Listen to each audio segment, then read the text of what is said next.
Selamat malam saudara yang dikasihi Tuhan. Shalom alaikum. Berkat Tuhan menyertai panjenengan. Malam ini malam minggu, kita mempersiapkan diri untuk besok pagi kita beribadah.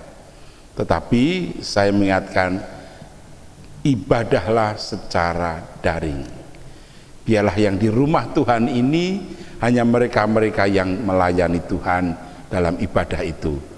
Sedangkan yang ikut ibadah biarlah mengikuti dari rumah. Mari kita berdoa. Ya Bapa, malam ini kami akan merenungkan sabdamu yang kudus tentang Yesus yang menderita. Kiranya rohmu menjamah kami, sehingga kami semua, baik yang menyampaikan firman-Mu maupun yang merenungkan, yang mengikuti, yang menerima dari rumah ke rumah, sungguh semuanya mendapatkan jaman kuasa Tuhan. Terima kasih Bapa, di dalam Tuhan Yesus kami berdoa. Amin. Kita akan awali dulu dengan kita menyanyi memuji Tuhan dari Kidung Pujian kali ini. Kidung Pujian 122 bait pertama dan kedua.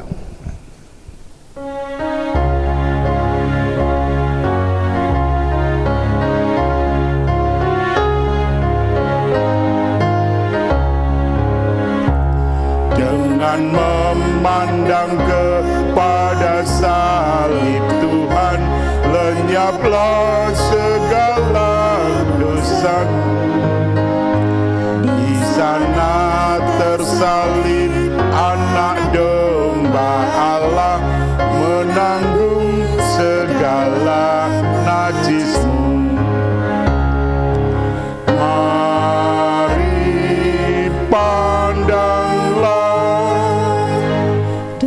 memandang kepada salib Tuhan, lenyaplah segala dosamu.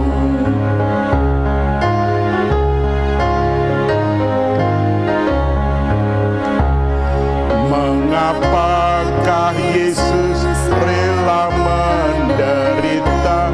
Bukankah karena dosamu? Mengapa Ia menumpahkan darahnya, menebus segala hutangmu? Mari pandanglah, dengan memandang kepada salib Tuhan, lenyaplah segala dosamu. Ya saudara, pengakuan iman kita mengatakan yang menderita di bawah pemerintahan Pontius Pilatus disalibkan, mati dan dikuburkan. Kita akan bahas bagian pertama lebih dulu. Yang menderita di bawah pemerintahan Pontius Pilatus disalibkan. Jadi sudah menderita dan kemudian disalibkan. Saudara, itu berarti ada berita siapa yang menderita dan kapan itu tersalibkan, kapan itu menderita, dan oleh siapa dia disalibkan. Itu artinya bahwa pengakuan iman kita itu berbicara tentang pelaksanaannya, situasinya, dan dengan kata lain itulah sejarah nyata. Sekali lagi saya ingin mengatakan kepada saudara bahwa sejarah iman dengan sejarah dunia klop, atau seringkali saya mengatakan fakta iman dengan fakta sejarah harus sama, harus klop, tidak boleh beda, karena ini sebuah kebenaran yang kita akui, yang kita praktekkan. Nah saudara yang dikasih, fakta imannya apa? Fakta imannya satu, bahwa Yesus itu adalah anak domba Paskah. Dia berarti harus menderita.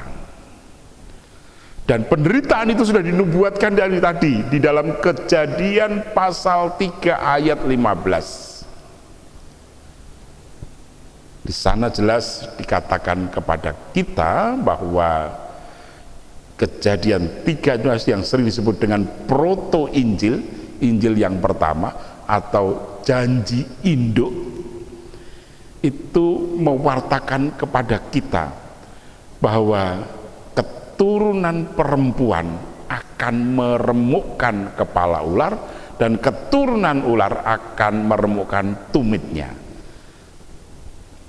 Jadi kalau keturunan perempuan itu akan meremukkan kepala ular, membunuh, mengalahkan ular sebagai simbol iblis, tetapi kalau iblis hanya membuat keturunan perempuan sengsara, yakni disimbolkan dengan meremukkan tumit itu.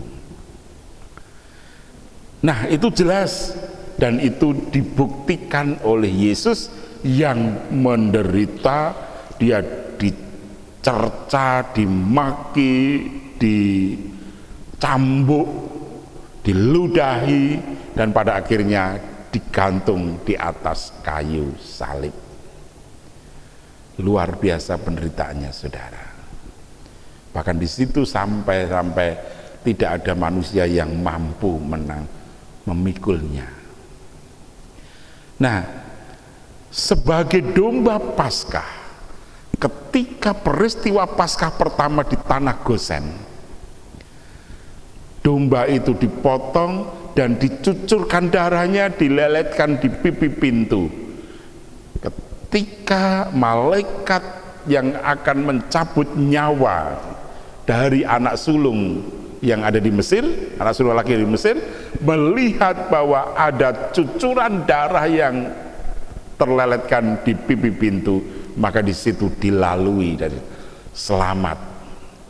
Nah, demikian juga begitu ketika orang percaya kepada cucuran darah Al-Masih, maka disitulah terjadi keselamatan yang total, terlepas dari beban penderitaan karena dosa dan iblis. Oleh darah Yesus, oleh kuasa darahnya yang luar biasa itu telah membebaskan. Saudara yang dikasihi Tuhan, 1 Petrus 2 ayat 24 mengatakan, oleh bilur-bilurnya kamu disembuhkan, kamu diselamatkan. Jadi oleh penderitaan Yesus itu manusia diselamatkan. Yang seharusnya manusia ini yang mati, yang menderita, yang dicerca, ya, tetapi sekarang diganti oleh Yesus. Maka disitulah Yesus menderita yang seharusnya kita manusia, tetapi akhirnya dipandang, diganti oleh Yesus.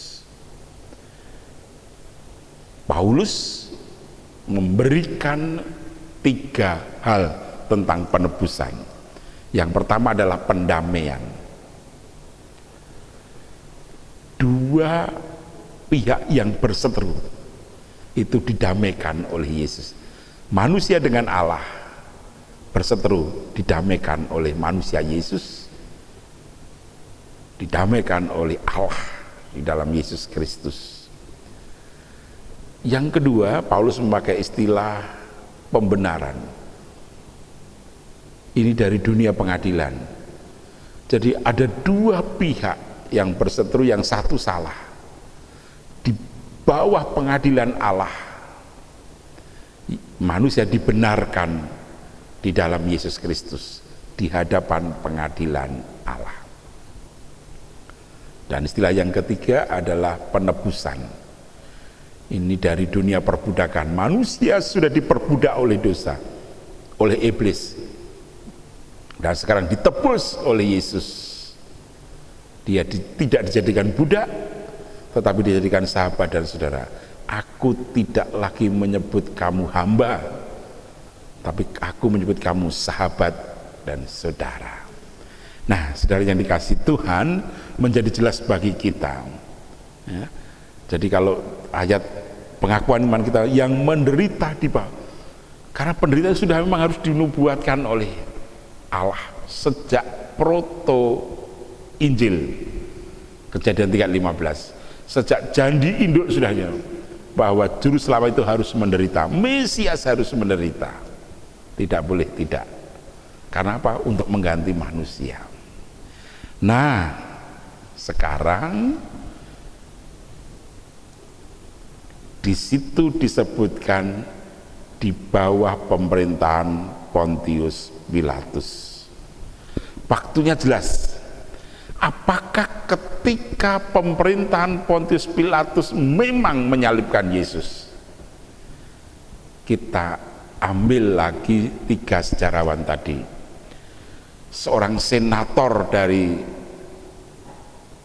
Romawi yang sekaligus sejarawan, yakni Cornelius Tacitus. Di bawah kurator, di bawah pemerintahan Kaisar Tiberius dan prokuratornya, wali negerinya Pontius Pilatus, telah disalibkan seorang laki-laki yang bernama Yesus, anak perawan Maria.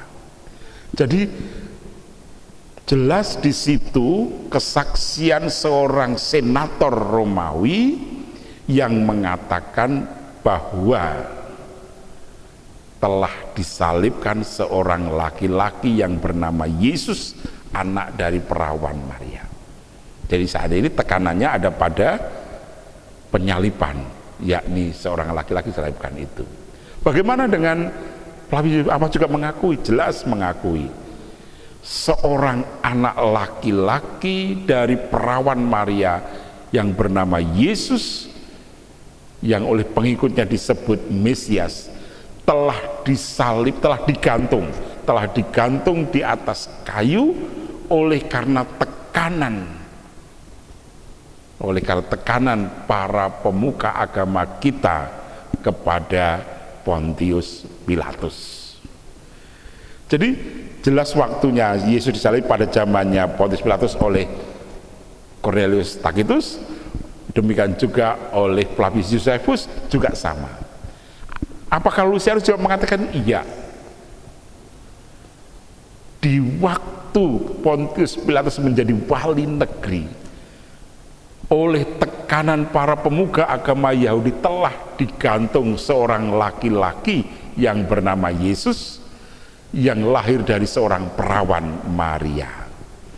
Jadi semuanya menyatakan sama, bahwa Yesus digantung, disalibkan ketika pemerintahan wali negerinya bernama Pontius Pilatus.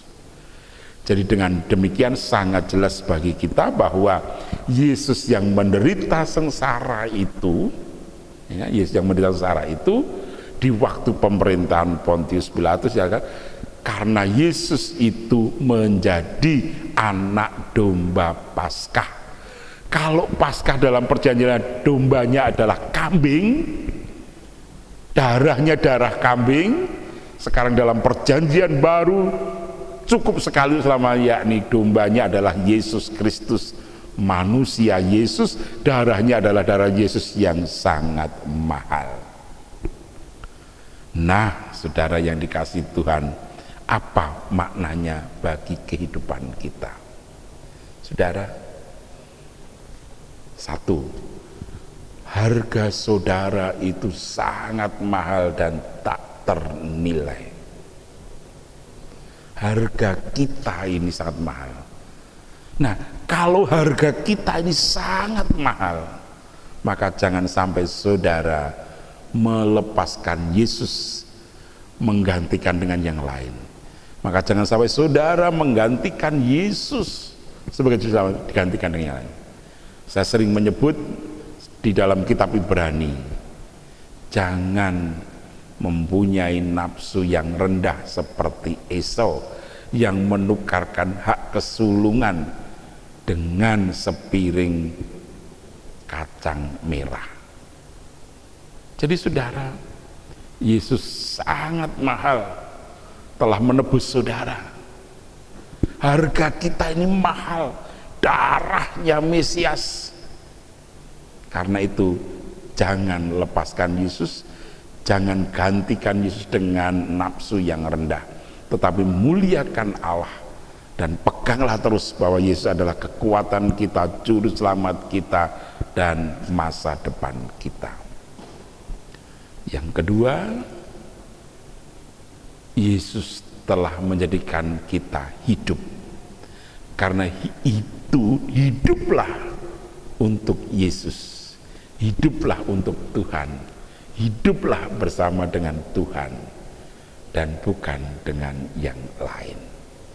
Dan biarlah dengan demikian, saudara yang dikasihi Tuhan, kita punya masa depan di dalam diri Yesus Kristus.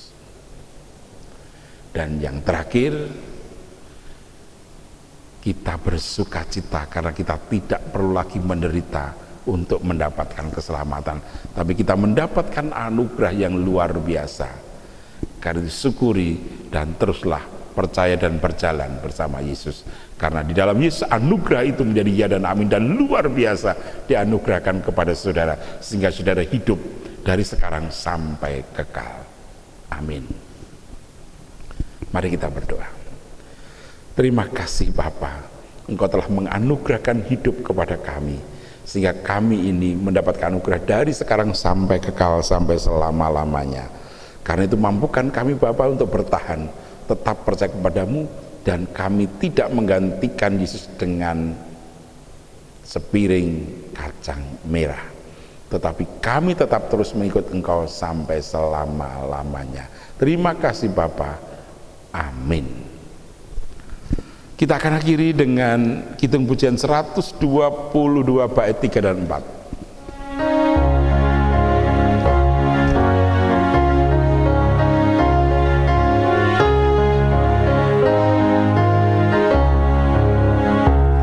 Bukan doa sesalan serta tangisan, hanya darah yang mendamaikan.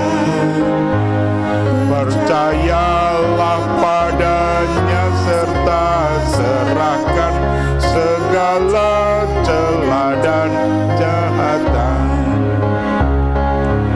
Mari pandanglah dengan memandang kepada salib Tuhan, lenyaplah segala dosamu.